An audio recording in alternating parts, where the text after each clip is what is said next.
Bom, aí para essa segunda parte, eu escolhi trabalhar um pouco com plano inclinado, né? Pra gente decompor o movimento em duas direções e pra gente também trabalhar com a questão das forças, né? Pra gente continuar trabalhando com a análise das forças. Aí, primeiro, o que ele pede é a altura H.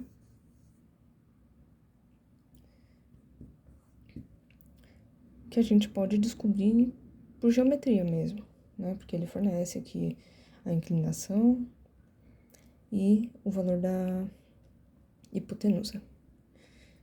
Pela geometria, a gente sabe que seno 60 vai ser cateto oposto sobre hipotenusa.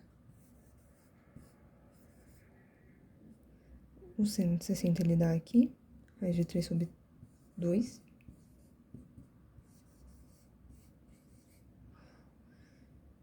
E a gente passa multiplicando aqui,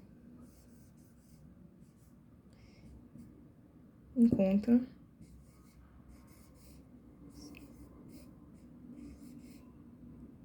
o valor de H. Uma regra prática pra gente achar, né, cateto a partir da hipotenusa, sem ter que ficar pensando em cateto oposto sobre hipotenusa, a gente pensa assim: o cateto que está sem um ângulo é seno.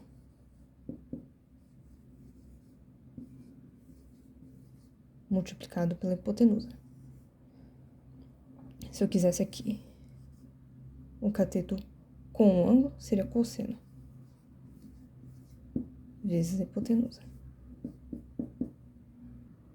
Em seguida, ele pede a aceleração do corpo A, ao ser colocado nessa superfície. Então, para isso, a gente precisa analisar quais forças estão agindo nessa situação sobre o corpo A. A gente pensa, então, nas forças de campo e nas forças de contato.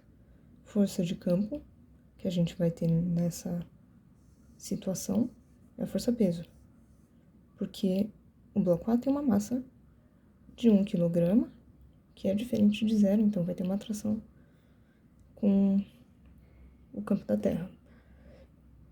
A força de contato, atrito, seria entre essa, onde existe contato, né, do bloco A com a cunha B, mas aqui ele fala que não existe atrito. A força normal entre esses dois corpos vai existir, né, porque força normal é uma força contra a tendência de penetração entre os corpos. Então, eu coloco um bloquinho aqui, ela teria a tendência de entrar aqui. Mas ela teria a tendência de entrar aqui, mas ela é empurrada para cá. Então, ela se mantém nessa situação aqui. Ela é empurrada por essa superfície. Então, é assim que a gente vai colocar normal. Ela é perpendicular à superfície de contato entre os corpos. E sempre empurrando, né? Então, essa superfície está empurrando o bloquinho. Bom, agora que a gente já achou os vetores que representam as forças atuando sobre o corpo A gente pode fazer a decomposição aqui da força P na direção perpendicular ao plano e na direção do plano. Por quê?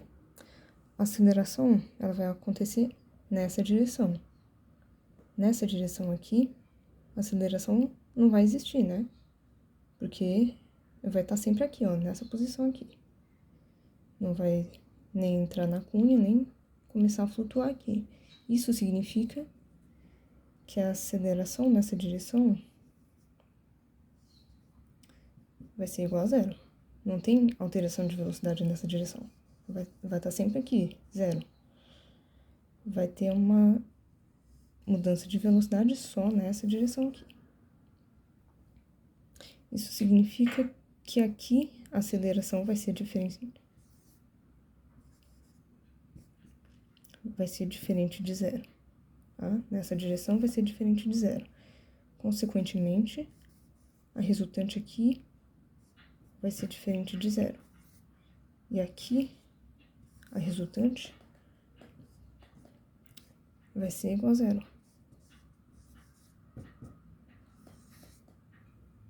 Então, como a gente sabe que aqui a resultante dessa direção vai ser zero, decompondo aqui a força P nessas duas direções, essa componente PY, que é a projeção nesse eixo aqui, vai ser igual a isso aqui, para dar uma resultante igual a zero. E aqui vai ser diferente de zero, então a resultante vai ser essa componente PX. Às vezes a gente acaba fazendo sem cuidado e acaba colocando como componente nessa direção um vetor assim, tá? Mas cuidado, tá errado. Porque a somatória, a soma vetorial dessas duas componentes tem que resultar nisso aqui. Se eu fizer isso aqui, eu não vou conseguir chegar nesse vetor tão facilmente, né? Isso aqui mais uma componente aqui, assim, não vai resultar num P igual ao que eu gostaria, tá? Então, pensa sempre que esse P que eu tô decompondo vai ser a hipotenusa de um triângulo aqui, sendo que um dos catetos vai ser uma componente e o outro cateto vai ser a outra componente. Aí, em seguida, a gente precisa analisar os ângulos. Aqui é 60 graus. E esse 60 graus aqui, ele vai se repetir nesse triângulo retângulo aqui e nesse aqui. Pra gente conseguir achar o PX e o PY. Tá? Então, esse aqui vai ser 60. Aqui vai ter um ângulo de 90 graus, né?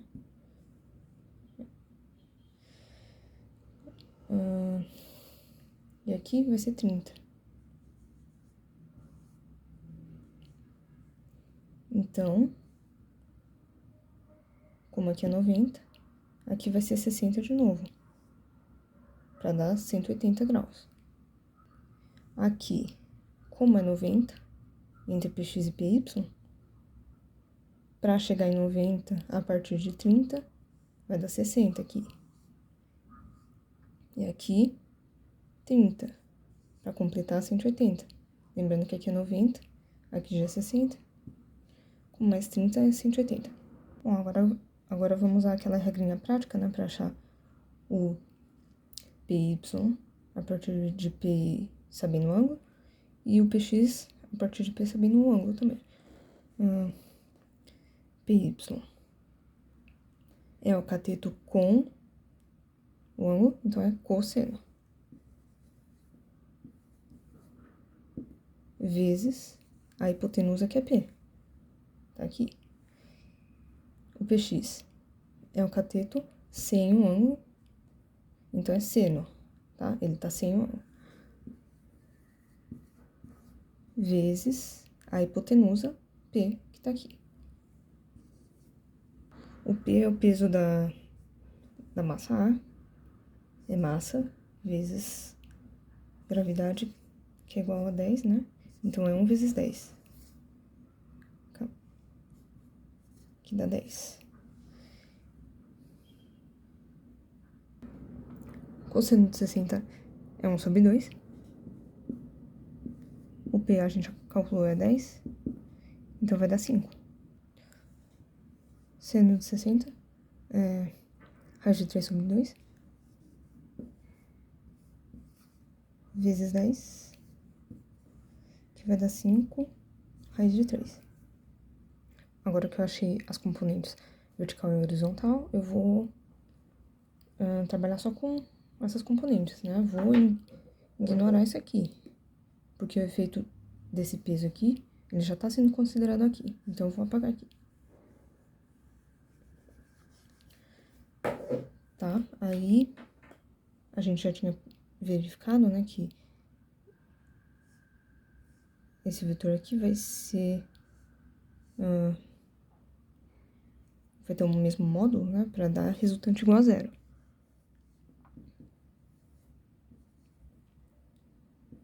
Então, portanto, vai ser igual, né, n menos py. Então, n igual a py. Py a gente acabou de encontrar, é 5. Então, n é igual a 5. Mas o que importa aqui para saber a aceleração do corpo aqui, nessa superfície, vai ser a resultante nessa direção, porque é nessa direção que existe aceleração. Isso aqui vai ser igual a resultante. E resultante é massa vezes a aceleração. A massa é igual a 1. Então, a aceleração vai ser igual a 5 raiz de 2. Opa, raiz de 3.